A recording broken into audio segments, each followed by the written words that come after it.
never seen type before. Played in the Ewe dialect. It's an Ewe praise. And I hope that you are enjoying it as well on a sunny day here in London. Oh my, oh my, oh my. I wish I could take my shirt off and then chill out a bit. But whatever it is, I know you can do that for me. So feel free. Come on, everybody sing. Somebody say, give thanks and praise to the Almighty God. But whilst you're enjoying that music, let me put some announcement. True. Oh, it's my day, Nesri Summer BBQ 2022, Saturday the 23rd of July, 11 a.m. to 3 p.m. at 68 Windmill Road. The postcode is CR02XP in Croydon, 68 Windmill Road, Croydon. There's going to be games, bouncy castle, face painting, music, raffle, and great food. Those of us who like great food. Well, tickets in advance, £3 per person. You know what? Babies under one. They are coming in for free. What about that? But there's going to be more on the door. So please bring money and a spirit of giving. All proceeds will go to the Noah's Ark Child's Hospice.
us. Just bear with us. We'll sort Yomi out.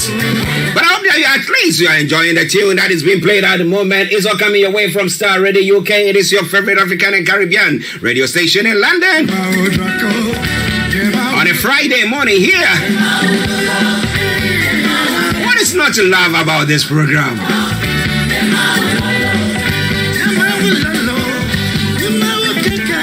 Okay, we seem to have got Mr. Olayomi Koiki. Now, let's see. Yami, I think it's gone on a pause again. A pause again. He wants to be out there to enjoy the sunshine. Yes, okay, yeah, we seem to be getting him through. When it comes to music, entertainment, my goodness, look no further, Starr Radio UK. We bring you all sorts, don't we? But they are all tailor-measured programs to meet your needs.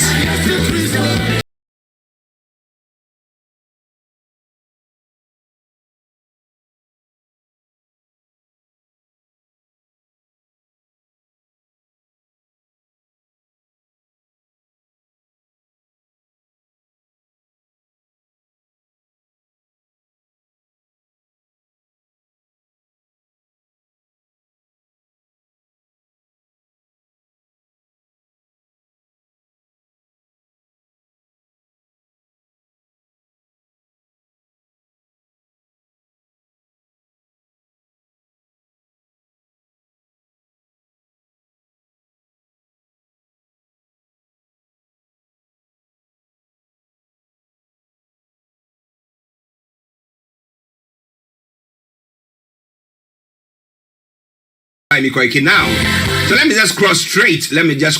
Because he's out there enjoying the sunshine. And let me say, Yomi, massive good morning to you. I can see you enjoying that sunshine today. Well, a very good morning back to you in the studio. And yes, you're quite right. It is a very beautiful weather outside today, and we advise a lot of our listeners to make sure that they have so much of a drinking water. Should you be traveling, especially on a very hot day like this on the London Underground. I say good morning. It is 13 minutes past 11, and welcome to Starr Radio UK, your finest African and Caribbean radio station in London. How are you today, sir? Well, we're doing very well. As you can see, I've decided to get a bit of, that energy right underneath. I can feel it, and I can tell you, looking at so many people that are out today, they are dressing as warm as possible, and that also indicates that this weekend, we hope that it will be the same, but it's a Friday, and I'm doing very well. I can see my neighbors have spread their, their washing clothes outside. That means that, it's not something that you can keep in the house. It's got to get that weather in.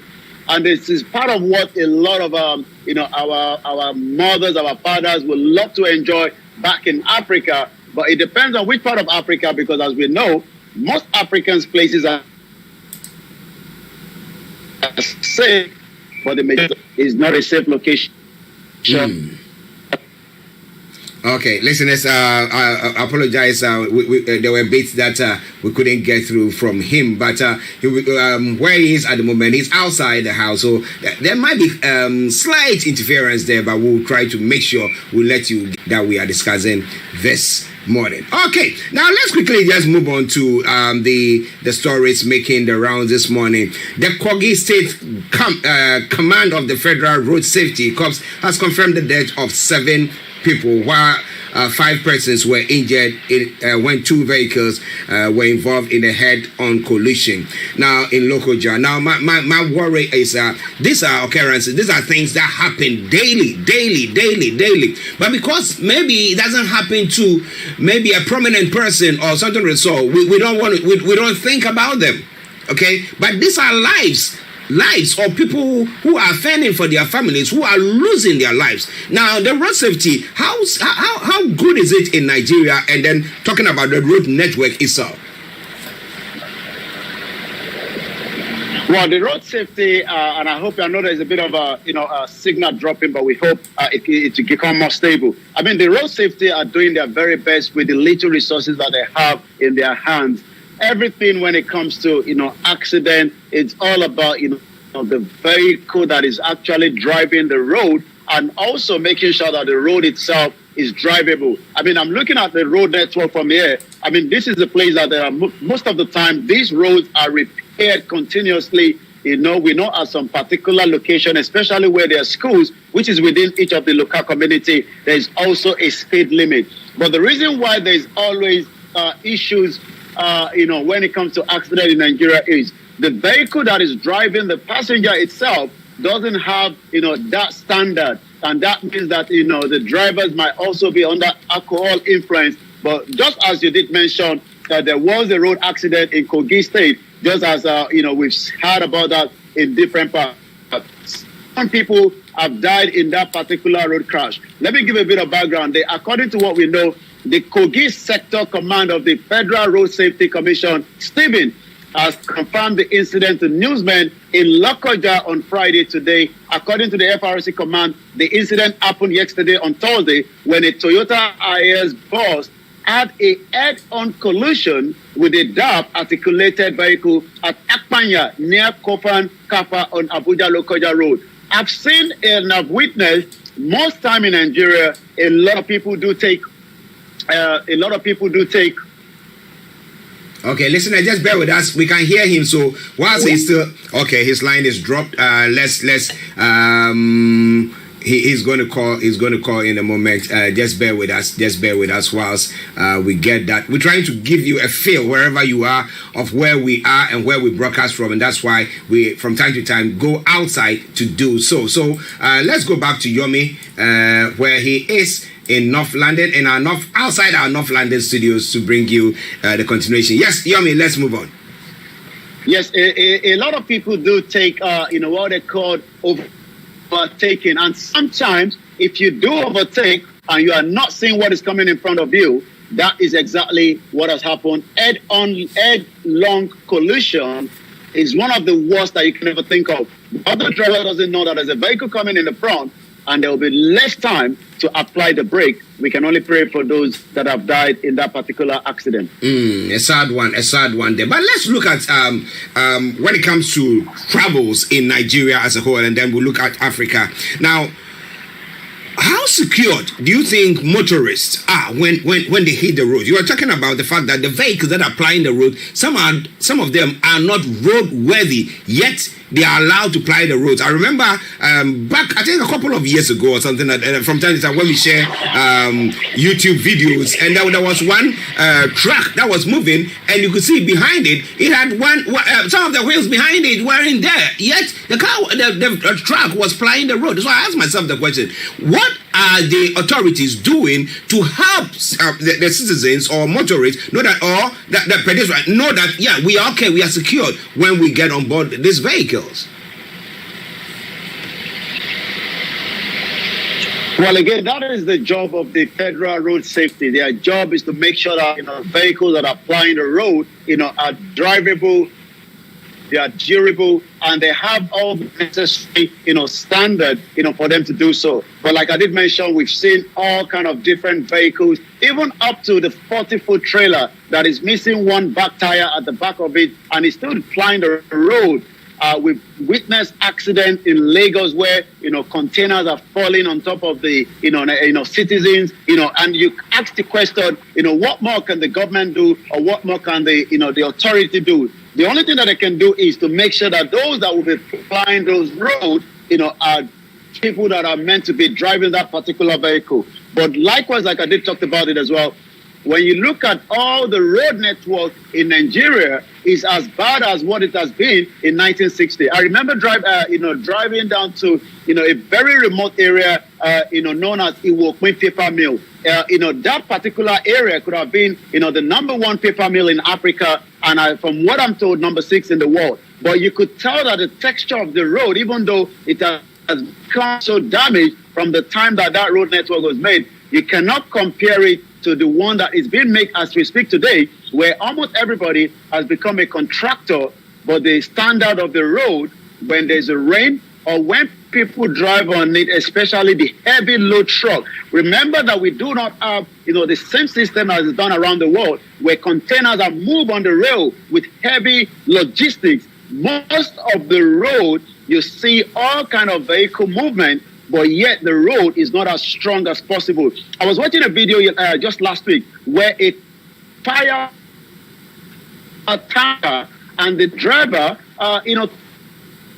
had to drive that same vehicle out of that particular area in less than 2 minutes of that video, so that that tanker will probably not explode and create more damage. The vehicle was still on fire while the driver was reversing it back from that particular area. These are the atrocities that Nigerians have to face on a daily basis, because they know when you go out, may Nigeria never happen to you, as we always say. Well, listeners, it is Starr Radio UK updates from Nigeria with Mr. Olayomi in our North London studios, and I'm Archie here in the main studios in the South. Okay, now let's now go to some other story. Now, police have failed Nigerians. Akeredolu it declares. I mean, we're talking about road safety and everything, and straight on, everybody said that, well, the police are supposed to help to forestall order, but they are not seeing to that because they are desperate themselves, so they keep on getting bribes or whatever. So what is Akeredolu talking about there?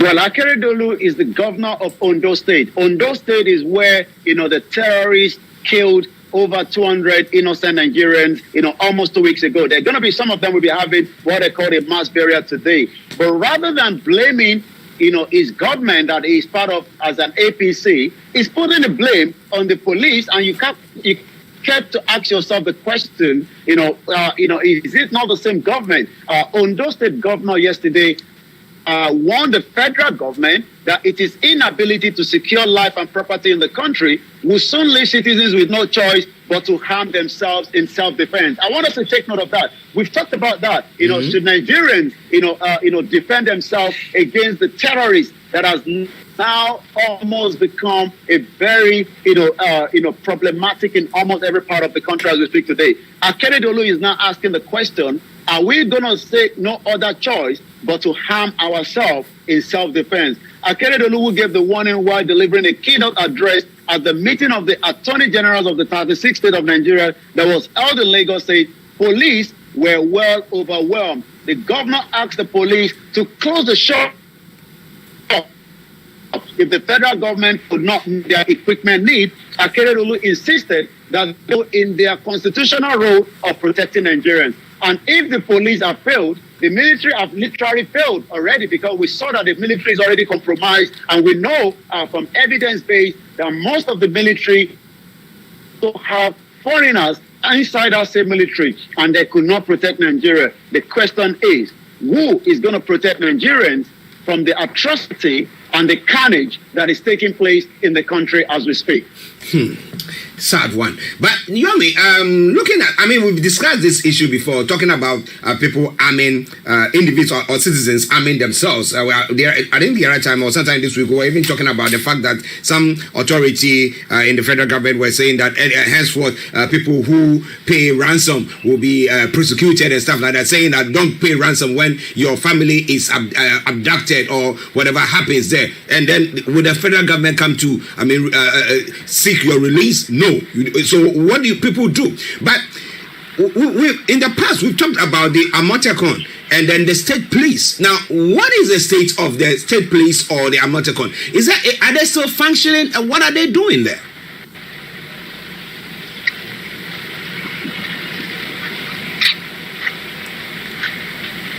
I hope you can still hear me. Yes, we can hear you loud and clear. Yes, when we talk about the Amotekun, you've got to understand that literally the Amotekun are doing their own, they are playing their own part. But the question is, do they have all the necessary equipment to fight back? Some of these terrorists are carrying sophisticated equipment. And the question is, yes, Amotekun and the ones that have been set up in the southeast and the north are trying their best, but they do not have the same firepower just as the terrorists are carrying across the country. And the reason why the terrorists have enough firepower is each time somebody is kidnapped, people are paying heavy ransom to get their loved ones out. Even though the government says that nobody should pay the ransom, But a sitting governor of Ondo State is saying today that the police have failed in their constitutional duty to protect Nigerians. We know the military has already compromised already. The question then is, can Amotekun defend their, the citizens in each of the states? And not every state also have Amotekun.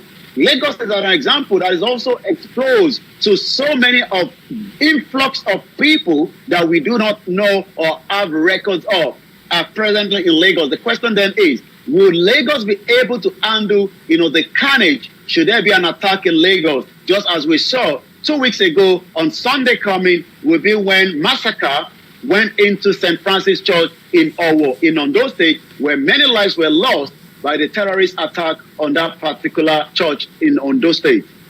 Now, who controls the police? Is it the state or the federal government? Well, it's always been the issue of whether the state should have the police run on their own. But because the way the Constitution has been set up, the military decree 1999 that has been used and enforced, and this is why a lot of Nigerians, senior advocate of Nigeria, NGOs, average Nigerians are saying that the Constitution is one of the most fraudulent documents that has been, lived on the millions of Nigerians have not been able to support, an average Nigeria. As we know right now, the federal government controls the police, and that means just as we saw, when Lagos State governor, at some point there was a crisis in one of the estates, and the police officer would not respond to the governor, did not even be able to tell the governor how many of his officers were on ground. He was telling the governor, why not call your boss up there in Abuja to give you the information, because I'm not going to be able to give you the details. And this is why a lot of Nigerians are asking the question, are we united in the first place? And if all this is going on, who then will be able to protect us? Governor of Ondo State is one of the, the outspoken one, even though he's member of the APC. And maybe that's one of the reasons why his state has been on a lot of attack recently, as we know, because he has given, the order that no ex-men should move around with their car within the state. Interesting. And do you think Nigerians are arming themselves? That's one question. I don't know. But talking to people, looking at the insecurity, are people trying to get their? And are they using legal means to maybe go to an ammunition shop or a gun shop or something, go and do it? And what is the whole process like? Is it easy for people to get it? Well, as different as it may, it looks like, Nigeria is not like America where, with your own driver license, you can walk in and probably come out with a very beautiful rifle as long as you're using it for the main purpose. Nigeria is different. But we do know that some people have, the basic, licensed weapon. But what the government have done recently is also, to advise Nigerians to bring those back in. But the question is, bring them back in, but the government cannot be able to protect each other. And every Nigerian now is asking the question, who is literally going to defend Nigeria? Remember that even the late Dr. Malafi Obadia said, this year is a very, very important year. And as we continue to monitor the movement, monitor everything that is happening in Nigeria, even the international community are already knowing that there is a danger. Just last week, the Oni of Ife, the Ojaja II says, we already have invaders on our land, but the Yoruba land, as an example, will not be able to conquer, will not be able, is something that they can conquer the land. So that means everybody knows that we have invaders. The question is, how do we flush them out? Since the citizens do not have the same firepower and do not have license gun in their hands, the question then remains is, should we continue to pray, or should we continue to demand the government of the day, especially each of the governors, where they are receiving billions of naira when it comes to security vote to protect Nigerians? Well, listeners, it is Starr Radio UK. Updates from Nigeria. To those of you who have joined us on the Facebook, we salute you. Those of you on YouTube as well, we salute each and every one of you. Oduatide and Grace Babs. Good morning to each and every one of you. It is the Friday edition of the morning show with Mr. Olayomi Koiki, bringing you updates from Nigeria. But I want to pose this question: if you are listening to us from Nigeria, will you hand your gun in to the security agencies or to the government that they said, oh, everybody should bring their guns back in. Do you think you would do that? Because if you're going to do that, you ask yourself the question, will the government be there for you when you're being attacked? That is the question. All right? Okay, let's go back to Yomi for some of the other stories making the rounds. Over to you, Yomi.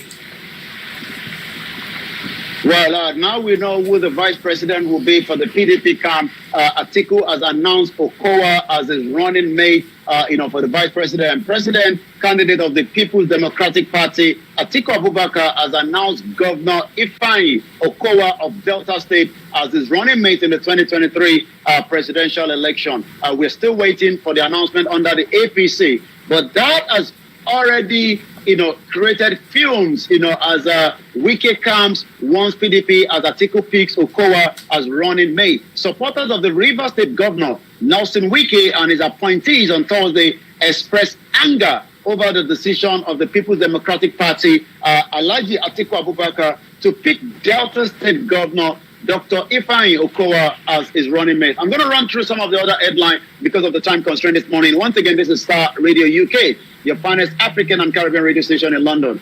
I was defrauded of 36 million naira after meeting River Goddess, a woman. I am sure of victory. Won't step down for Atiku or Tinubu Kwankwaso. We talked about Kwankwaso. He's a very powerful person as well in the north.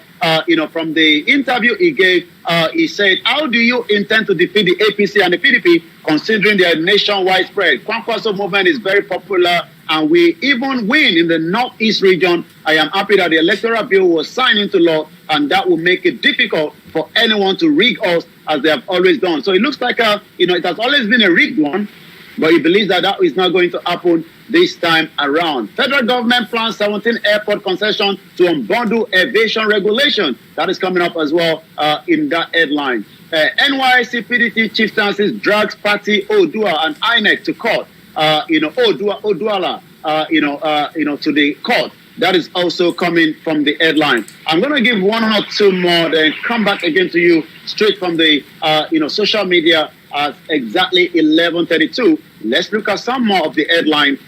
Federal government inaugurates a committee to recover 29 billion naira debt from Abuja property owners. That is coming as well. My regime has degraded bandits and IPOB militants. That is, President Muhammadu Buhari saying that. Let's take a look at that. I must specially commend the Nigerian police force that could not protect Nigerians, according to the governor of Ondo State, and the sister agency for the giant stride recorded so far in the fight against the prevailing security challenges. President Muhammadu Buhari claims he has degraded the potence of bandits, IPOB, militants, despite wanting killings and kidnapping continue across Nigeria. According to Mr. Buhari, Boko Haram, the indigenous people of Biafra, Eastern Security Network, and bandits that pose a potent threat to the country have significantly been degraded. I'm not sure whether Nigerians will agree with that. Let's go on and say, I must specifically commend the effort and the resilience of the members of the Nigerian police, the same one that the Ondo State governor has already criticized in that beginning of our update this morning.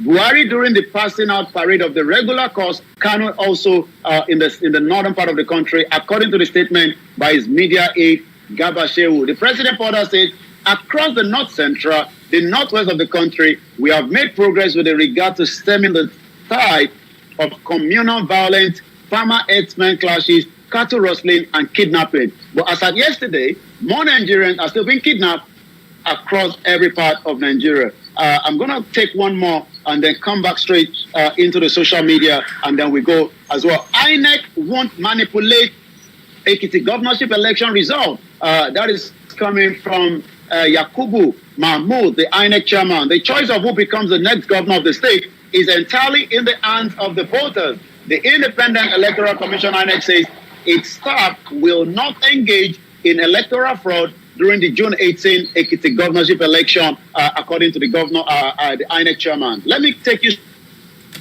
straight to the social media at exactly 11:35. Quite a lot. 17th of June is trending. I'm not sure why, but that seems to be penning down to the ASU strike. As we know, a lot of university students are still, as we speak today, sitting down at home and doing nothing. Okowa is trending at number 4. I'm sure you know why, because he's been picked as the vice president under Atiku. We're still waiting to see what the APC is going to come up to. But let's take a look at what other is trending, from the other side of the globe. Once again, this is Starr Radio UK, your finest African and Caribbean radio station in London. Let's take a look quickly. Nigerians are continue to, some of us still having a strong support, for Peter Obi. The reason why I am supporting Peter Obi is for the fact that he has a good plan for Nigerians. He don't segregate. He treated Nigerians equally, regardless of religion or ethnicity. That is coming as well. Also, according to Yoruba Nation, stop looking for 4 or 8 years of Messiah that will land you back at the start of the cycle. Start looking for structural change that will accumulate the independence of the nation state. Yoruba Nation is all we want. Nigerians, please wake up and unite for Peter Obi. This is coming from Owo Ayodeji. Also, Henry Shield, Peter Obi in Egypt is more useful to Nigerians than Buhari in Asoro. Get out, please. And also, we take one more from, and then I'm going to come back again to you in the studio. Like I said, this is Starr Radio UK, your finest African and Caribbean radio station in London. Again this morning, Yoruba Nation is not going back. This is coming from the Yoruba Nation now on Twitter, and again advising a lot of Yoruba people to become more vigilant of what is happening around us as well. Also, from the last one, people are still talking about the June 12th, which is almost going to be a week this weekend where the mega rally took place. But again, tomorrow, there will be a peaceful mega rally of the Yoruba Nation in Canada. I'm going to come back again to you in the studio at 11:37 before we start winding down. Yes, listeners, Starr Radio UK. Thank you to each and every one of you who have joined us on the broadcast. Keep your comments coming through, and I promise I'm going to read that as well, whether it's on YouTube or the Facebook or any other social media platform that we are broadcasting on. But as Yomi will tell you, the best way to listen to us is through our apps, whether it's Android or iOS. Just go to your app store and just look for Starr Radio UK. My apologies, Starr Radio Global, and it will pop up and you download it. It is for free. Anthony, good morning to you. Now, Yomi, let's quickly look at this running mate for Atiku, that is Okowa. Now, what has been the reaction of people from the southeast? Is it something that they think, whoa, okay, this time, at least we didn't get a presidency per se, but if you are getting the running mate, then there could be changing of the tides for us. What have been their reaction? Well, I think the PDP has been able to to try to see whether they can balance it, and that's why they've pushed it to the southeast rather than the north, as we look from the the APC. We believe that the APC will be picking somebody from the northern part of the country as against somebody from the southeast. But the question again is is all the southeast, the Ohainze as an example, the social cultural group, or the Biafrans, are they going to be pleased, with this outcome of a vice president now coming from their region as against a president? Though a lot of people are still clamoring for Peter Obi under the Labour Party, that they believe that his chances is much more better than a vice president of under the PDP. So we'll have to wait and see. Okay. We'll wait and see. But before we run up, when we talk about Sowore and all the others who were in the previous election were making lots of headway. Now we've not heard much about them. What are they doing? Are they still interested? Have they thrown their hearts into the ring as well? Well, Omoyele Sowore, won the presidential ticket a week ago. Like I said, arrangement is being put together so that we can have him on Niger Voices to come and speak to us, probably maybe during one of our segments, this morning. I'll try and, tidy that up this weekend so that we can know his availability. He was with us in the studio, some few years back, and it will be nice to hear from him, why and what he thinks his potentials or his chances of winning this time around as against the last time, maybe what has done or what more needs to be done. So Omoyele Sowore is still in the race, and he's still very, very active also on the social media. And I believe the last post I read from him, if I can pick that up, it was talking about how the student needs to really push together so that they can get the reason why they are sitting down at home. So he's doing a lot of interview as well in Nigeria with different media. But like I said, the last post I read from him, which was just yesterday, for 123 days now, Nigerian university teachers have been on strike. Also, Nigerian students in College of Education have been thrown into the street. Their teachers too are on strike. The Buhari is enjoying the prolonged strike. Students are suffering. Parents are agonizing. There are over 1.5 million students whose future is at stake. No one seems to care. I lived through an era when the government was afraid of the Nigerian student, but today, students are afraid of the government. They are scared to exercise their right to have a future. I urge Nigerian students to bond together and force this despicable regime to #end ASU strike now. It is a task that must be done. We can't continue like this. So he's actually comparing during his own days how they had to shut down the government as a student. But it looks like the generation of the student we have now will rather sit on the Twitter and do their best. But some will say you can't blame them. The government literally took in the military and killed a lot of them, denied the killing during the October 2020 NSAS. And most of them now have just sat on their Twitter handle and used that as #end ASU strike. Yeah, I think they are using modern technology to fight the war now. So because you go on the streets and you have the soldiers coming to shoot sporadically, maybe you end up losing your life. But well, you have to stand for something. What do you think? Well, it is Starr Radio UK 11:42. Let's go back to Yomi so that you can run up. Yomi. Well, we'll be back again. Hopefully, Monday by God's grace. But we look forward to see what is going to happen over the weekend. And again, we continue to advise a lot of Nigerians back home to remain very, very vigilant, especially with faces that are not known within your community and within your area. And on that note, I'll be back on Monday morning at exactly 11 o'clock. Let us stay tuned to Starr Radio UK. It is your finest African and Caribbean radio station in London. And I say, have a very good morning or good afternoon or good evening, depending on what part of the globe you're watching us from. Thank you very much, Mr. Olayomi Koiki, for that wonderful update. Listeners, it is Starr Radio UK. It is your favorite African and Caribbean radio station in London. I'm going to bring you a music, one that I'm falling in love with. It's one of Nigeria's patriotic songs. And enjoy it. And once that is over, we'll continue with the program for this morning. But wherever you are, just stay glued to your sets. Don't touch the dial. Share the broadcast with your friends and loved ones and invite them to like our pages as well.